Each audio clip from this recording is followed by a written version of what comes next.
السلام عليكم. اللهم صل وسلم وبارك على سيدنا محمد وعلى اله وصحبه وسلم. من اكتر الحاجات اللي بتعطلك عن الانجاز او ما بتخليكش تحقق حلمك او ما تنجحش هي فكره ان انا المزاج.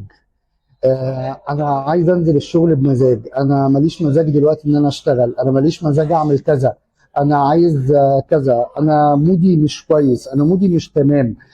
طيب، حتة المود وحتة المزاج والكلام ده كله الناس بتستخدمها عشان تبقى أحسن وعشان يبتدوا يشتغلوا ويعملوا اللي هم عايزينه.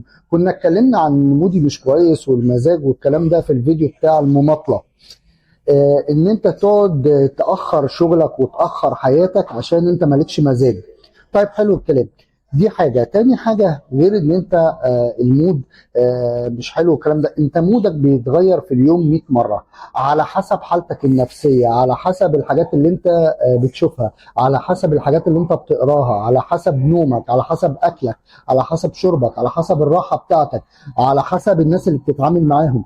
فمودك بيتغير في اليوم 1000 مرة ومئة مرة. طيب، حلو الكلام. طب أنا دلوقتي هفضل طول الوقت تحت تأثير المود؟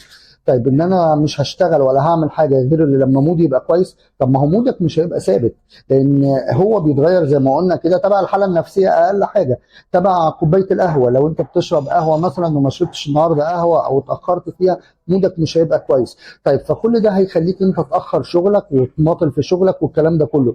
زي ما في حد تيجي تقول له مثلا قوم صلي، يقول لك طب شو اصل أنا ماليش مزاج. هو ما فيهاش مزاج دي يا جماعه، فيها ان انا دلوقتي عندي حاجه المفروض ان انا انجزها والمفروض ان هي عليا، فالمفروض ان انا اتعامل معاها بالشكل الصح.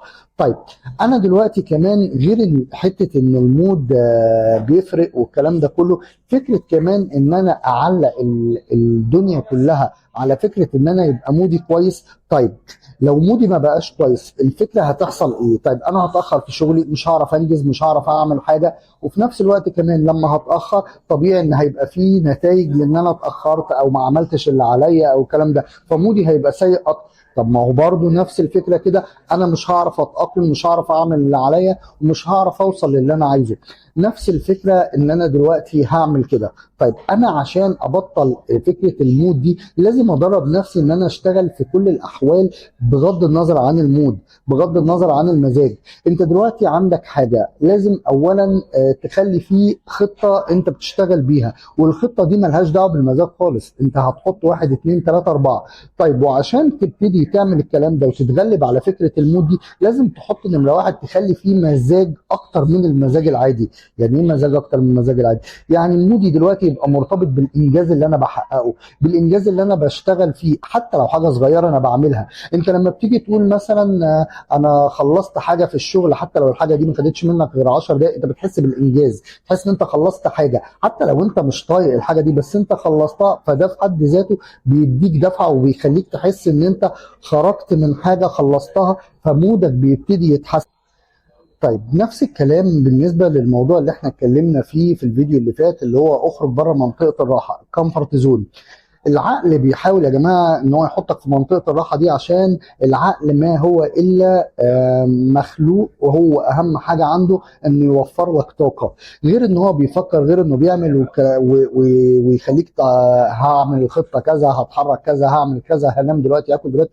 هو بيوفر لك طاقه. بمعنى ايه؟ انا دلوقتي هشتغل، طب ما تستنى شويه، طب ما تفكر كمان شويه تعمل كده، طب اشرب كوبايه قهوه، طب لما اقوم افوق بس شويه، طيب اصل لما تيجي الساعة كذا عشان ابتدي صح واعرف احسب الوقت صح، طيب لما انظم الحاجة اللي حواليا. فالعقل اصلا مصمم ان هو يوفر لك طاقة. طب قوم كل، طب قوم نام، طب بعد ما تصحى، طب اصل انت تعبان، طب اصل انت كذا، طب غير مودك ان انت تنام شوية، ان انت تشرب كوباية قهوة. فالعقل هو بيشتغل على انه موفر طاقة. طيب، انا هحط خطة كده وابتدي اشتغل فيها خطوات صغيرة بخطوات صغيرة، وفي نفس الوقت كمان انا مش هقعد افكر انا عامل ازاي ومودي عامل ازاي. لا، انا هضحك على عقلي شويه في ان انا هبدا بحاجات صغيره شويه. الحاجات الصغيره دي لما تنجز خمسه سته من الحاجات الصغيره هيبتدي مودك يتحسن، ومزاجك اللي احنا اتكلمنا عليه مزاج الانجاز يتحسن، فابتدي عايز اخلص الباقي. طيب، وفي نفس الوقت كمان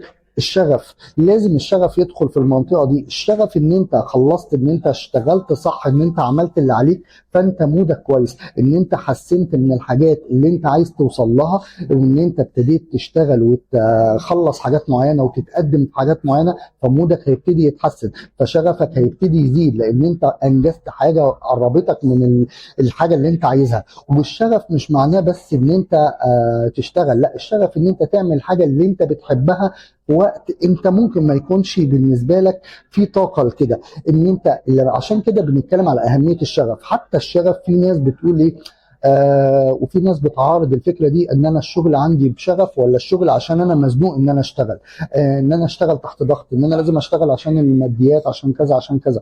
ما هو لو انت حطيت ان الشغف برضه في وسط الماديات، ان انت الشغف ده هيخليك انت تشتغل، ولما هتشتغل هتبتدي تحقق نفسك وتحقق ذاتك، ويبتدي يبقى في ماديات، برضه هيبقى الموضوع فيه شغف. فالشغف هتحطه في الحته دي وهتبتدي تنجز، هتبتدي تحط، هتلاقي مزاجك بقى احسن. اضحك على عقلك واضحك على المزاج بان انت بتعمل الكلام ده. يبقى احنا هنحط خطه، هنبتدي حاجه صغيره بحاجه صغيره، ولما نكمل 5 6 حاجات هنبتدي نتحسن. ثالث حاجه ان احنا كمان زي ما قلنا كده هنحط الشغف ونخليه حاجه مهمه في الموضوع. رابع حاجه، ودي حاجه مهمه جدا، ان انت بص على الصوره من بره، ما تبصش على الفكره ان انت عايز تعمل كذا دلوقتي، لا، بص على الفكره من بره. طب انا عايز اوصل لايه؟ طب انا الناتج بتاع الحاجه اللي انا عملتها دلوقتي وبكره وامبارح واول امبارح والكلام ده كله، ان انا هقرب من الحاجه اللي انا عايزها، ولما اقرب من الحاجه اللي عايزها ده هيفرق معايا جدا. فما تحطوش ان المزاج ده حاجه لازم نقف عندها ولازم تعطلنا، لا بالعكس، انا هستخدمها لصالحي، بس استخدمها لصالحي بالشكل اللي احنا قلنا عليه. اعمل كده وانت هتشوف النتائج المذهله. وكل اسبوع كده اقعد راجع، انا المزاج اتحكم فيا في كذا ولا انا اللي اتحكمت في المزاج بكذا، وتحدى المزاج زي ما بنتحدى اي حاجه، تحدى المزاج ان انا هقدر انجز. ولما حط في دماغك كده ان انت لما هتنجز مزاجك هيبقى احسن. اشوفكم على خير، وصلى اللهم على سيدنا محمد وعلى اله وصحبه وسلم.